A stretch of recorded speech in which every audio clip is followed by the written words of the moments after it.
makakasama po natin ulit siya ngayong hapon. May itatanong lang po tayo sa mga insidente naman sa kalsada. No? Basically, she said na generally peaceful ang pagdiriwang, pero marami po lumalabas ngayon sa mga sa Facebook, ano, sa mga reels, ano, yung mga away kalsada. Anyway, nasa kabilang linya natin si Police Major Hazel Asilo, ang Chief PIO ng NCRPO at kanilang spokesperson. Major Hazel, Merry Christmas, magandang hapon. Biyahing IC po, ako po si Bong Nebriha. Magandang hapon at Merry Christmas po, Sir Bong, at sa lahat ng ating taga-subaybay, magandang hapon po.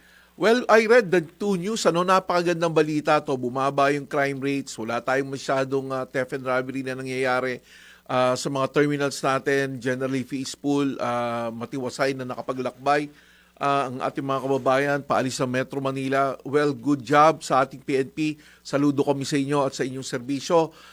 Major Hazel, can you tell us, kamusta ngayong araw na to ng Kapaskuhan, ang ating kalagayan ng kapayapaan at kaayusan dito sa Metro Manila? Ganun pa rin naman po, peaceful pa rin naman po ang buong Metro Manila. Patuloy yung ating pag-monitor at pag-check ng ating mga kababayan kung meron pong nangangailangan sa kanila ng police assistance. Ang ating pong mga kapulisan ay nakakalat pa rin naman po, nakadeploy pa rin po sila sa araw ng Pasko. Ayun. Major Hazel, ang basically the reason why we called you, yung kaliwat ka ng road rage na nangyayari dito sa Metro Manila. I do not know if you have received the report, I think yesterday, 2 days ago, regarding that road rage dyan sa may barangay Barangka sa Marikina, sa may riverbanks, na kung saan, hindi naman natin malaman kung nagkabungguan talaga yung dalawang partido na yon, pero nagkababaan, nagkasuntukan, pati yung mga pasahero sumama na. Anong ginawa ng ating mga kapulisan meron po bang nagreklamo na dala ba to sa presinto, Major Hazel?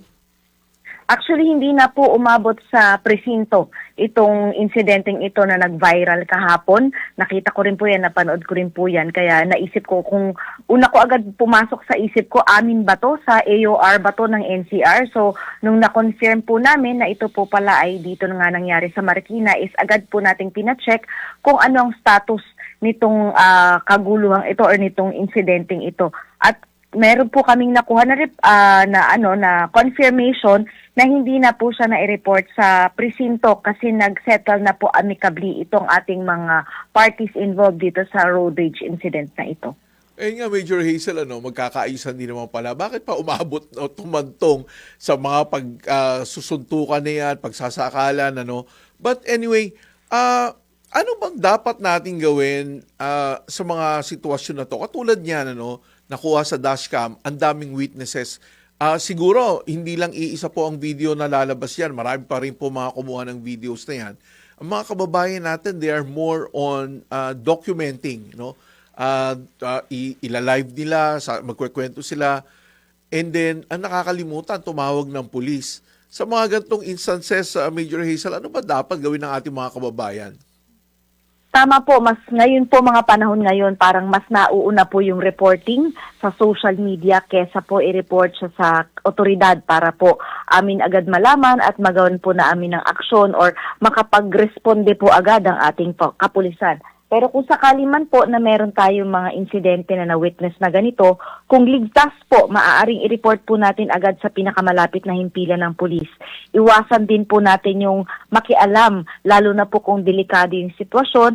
At saka ang mahalaga po talaga dito is ipaalam sa otoridad kasi mas maganda po na itong ating mga kapulisan, yung mga authorities po natin, sila na po yung mag-aasikaso para hindi na rin po sila madamay kung halimbawa po na medyo mag-escalate po yung sitwasyon. Kagaya po nito na kahit, although naayos naman po nila between themselves, kaya lang po ang pangit po kasi na nag-viral pa kayo, kailangan umabot pa kayo sa sakitan, yun naman pala po ay magkakaayos din kayo. So mas maganda po siguro na habang nasa loob tayo ng sasakyan, kung tayo po yung ina-involve sa ganito. Alam ko po, napapagdaanan ko po yung init ng ulo na yan, lalo po at sobrang traffic dito sa area namin, dito sa may Upper Bikutan. Alam ko po na yan ay nagva-viral na rin yung traffic dito sa amin, pero isa po yan sa nagkukos ng mga init ng ulo. Pero so far naman po, hindi nangyayari or hindi nangyari itong katulad ng insidenteng ito sa Marikina.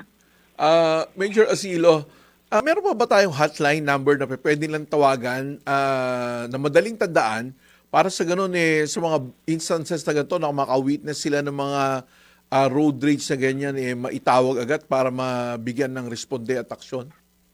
Yes po, ang 911 po ay pwede nilang agad-agad na tawagan at ang pinakamalapit po na police station sa area ang siya magre-responde po sa kanila para po sa mga kaagarang police assistance. Ayun, mga ka-DWIC, tatandaan po natin, 911, ano? Yan po ay internationally accepted emergency numbers sa buong mundo. Tayo may 911 na rin tayo. Tumawag na lang po tayo, wag po nating i-document. There's nothing wrong in documenting it. Ang mas maganda po, humanap tayo ng otoridad na magre-resolve ng problema. And another issue, Major Asilo, yung nasa may Cubao naman, I think it was in Cubao, EDSA, na yung van na kinuyog ng mga bystanders na sinasabi nilang nakabunggo raw, we'll never know. Ito ba, nag-report sa inyo yung, nagreklamo ba sa himpilan ng pulisya itong driver ng van na ito?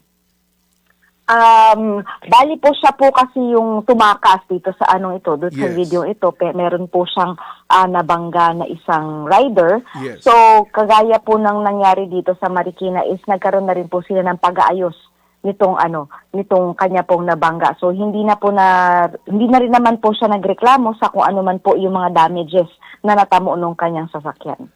So ibig sabihin, huminto siya, then they settled. Hindi na siya sumuko sa pulis at doon nagkaayusan. Wala na pong ganun na nangyari. Meron po, nagresponde po ang ating kapulisan at kaya po nagkaroon ng pag-uusap ito pong ating dalawang partido. So umabot na po sila sa magsisettle na lamang po. Tama yun, Major Asilo. Let me just tell our televiewers na actually sa driver seminar namin, sinasabi namin yan, if your life will be in danger after an accident or incident like that, you may leave the scene and go to the nearest police station to report the matter. Kasi meron po talaga tayong kaugalian dito sa Pilipinas na hindi ka naman involved. Katulad ng mga yon, mga bystanders na sila yung tumatadyak sa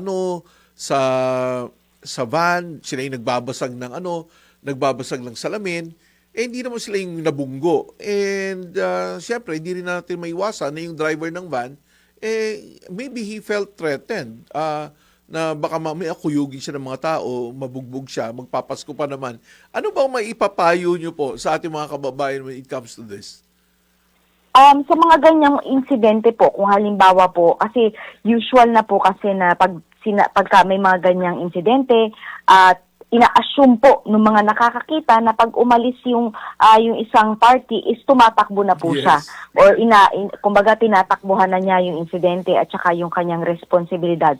Sa ating po mga kababayan, i-check po muna natin kumbaga baka po sa halip na yung ating sinasabing akala nating pagtulong, tayo pa po yung mabalikan, tayo pa po yung makasuhan kasi yung pong ating sinabing nire-respondihan or nire-resbakan ay hindi naman po pala tatakbo kundi kumbaga po sinisecure lamang niya yung kanyang sasakyan o yung kanyang sarili at siya po ay magre-report lamang doon sa totoong nangyari o doon sa insidente. Tama yun, Major Asilo, kasi lalong-lalo na kung kasama mo pamilya mo, may kasama kang bata, tapos kukuyugin ka ng mga tao, you need to defend your family. Yun nga lang po, ang paalala natin sa mga driver na involved in accidents, hindi po nyo dapat takasan. Ang kailangan nyo po, pag kailangan nyo umalis sa scene of the accident, pumunta po kayo sa pinakamalapit na istasyon ng pulis. Pinakamalapit po, hindi po yung pinakamalapit na police station at doon nyo po i-report yung pangyayari para masamahan kayo, matugunan yung pangangailangan nung na-aksidente, nung biktima nung aksidente, at maayos nang wala pang nadadamay na ibang buhay ng mga bystanders na yan. Katulad nun, makikita nyo, palagay ko, hindi naman po yun yung rider, yung tumatadyak sa van. Sa palagay nyo, Major Asilo?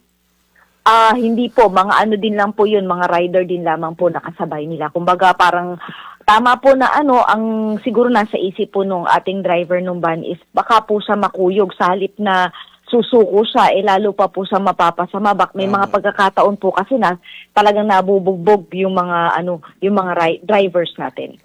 Okay. Maraming salamat sa pagkakataon at sa oras na makapanayam ka namin, Major Hazel Asilo. Well, I know it's Christmas Day. Thank you for taking our call. Merry Christmas sa inyong lahat dyan sa NCRPO. Regards to General Abirin. Saludo kami sa inyo sa inyong pagsiservisyo at pinatili niyong mapayapa at maayos at ligtas ang mga pagbiyahe ng ating mga kababayan ngayong Kapaskuhan. Major Asilo, please, any words for our televiewers? Yes po. Ngayon pong mas mabigat ang trapiko, pasensya at disiplina sa kalsada ang kailangan. Paalala po namin, ang road rage po ay krimen. Walang lugar po ang karahasan sa ating mga kalsada. Kaya po sa mga ganitong sitwasyon, lagi po naming pinapaalala sa mga babiyahe, magbaon ng mahabang pasensya. At syempre po sa ating mga drivers, ang ating po mga lisensya ay hindi po karapatan. Yan po ay privilege na inibigay at pwede pong bawiin sa atin. Yan po ang lagi po nating tatandaan. Yun, maraming salamat, Major Asilo. Maligayang Pasko, maligayang bagong taon sa lahat ng ating kapulisan, pambansang pulisya, at more especially sa ating mga kawani ng PNP dyan sa NCRPO. Mabuhay kayong lahat. Happy holidays po, Sir Bong. Mabuhay.